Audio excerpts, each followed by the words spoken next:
Morning বন্ধুরা, কেমন আছো? আশা করছি ভালো আছো। আমিও ভালো আছি। তোমরা ভালো থাকো। আর তোমাদের ভালোবাসার জন্যই আজকে আমি একটু, সত্যি বলতে পয়সা কামানোর জন্য আমি ইউটিউবে আসিনি।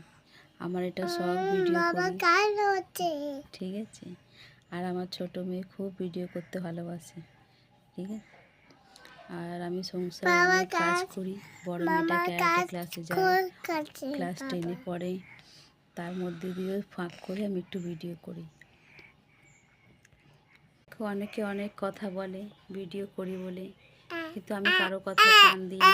এই সমাজের মুখ তো বন্ধ করা যাবে না, তারা কিছু না কিছু বলতেই থাকে। আর ওই জন্য আমি নিজের মনে এক মনে ভিডিও করি। কী আছে, আজকে ইউটিউবে এত বছর ধরে কাজ করছি, সত্যি আমি লাইক সাবস্ক্রাইব আমার বেশি নেই, তবুও আমার একটা শখ, নেশা করার। রোজ একটু ভিডিও করি। যদি একদিন সফলতা পাই, আমার বিশ্বাস আছে, নিজের কর্ম, নিজের আত্মবিশ্বাস আছে। এটা কি হচ্ছে পুচু? এটা ও না খুব বদমাস, জানো তো, খুব পাজি। আর ও ভিডিও একদম করতে দেয় না, তবু আমি কষ্ট করে করে একটু ভিডিও করি। ভিডিও করলেই ফোনটা নিয়ে নেয়। সাবস্ক্রাইব করে দিও, হ্যাঁ সবাই। আর একটু ভালোবাসা দিও আমাদের চ্যানেলটাকে।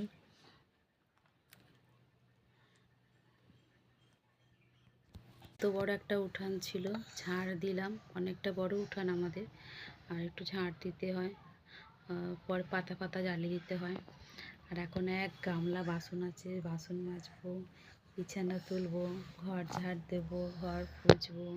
ততক্ষণ বড় মেয়ে চলে আসবে, আর এই ছোটো মেয়েটাকে নিয়ে কাজ করবো। আর এর শরীরটা একটু দিদির ভালো নেই, এই ভালো হচ্ছে এই খারাপ হচ্ছে, খুব ভোগে জানো। ওকে নিয়ে আমি খুব করি, ওকে নিয়ে সত্যি সময় পাই না।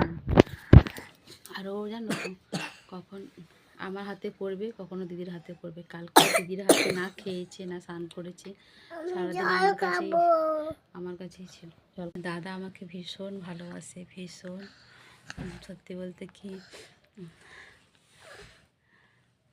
আর ওকে তো প্রচুর ভালোবাসে। ওরা যেন আদরেরই। যখন বাবা আসে পাগল হয়ে যায়, বাপরে বাপ। বাবা ওই টাটা। জানো তো, এখানে জঙ্গলের পিছনে বড় বড় বেজি আছে। আর আমি এখন ভিডিও করছি, এত বড় বেজি উঠে মারছিল, আমার কি ভয় করছে। দেখো তো, ওরে বাবা রে, কত বেজি দেখেছো কিছু। এই যা যা বাবা রে।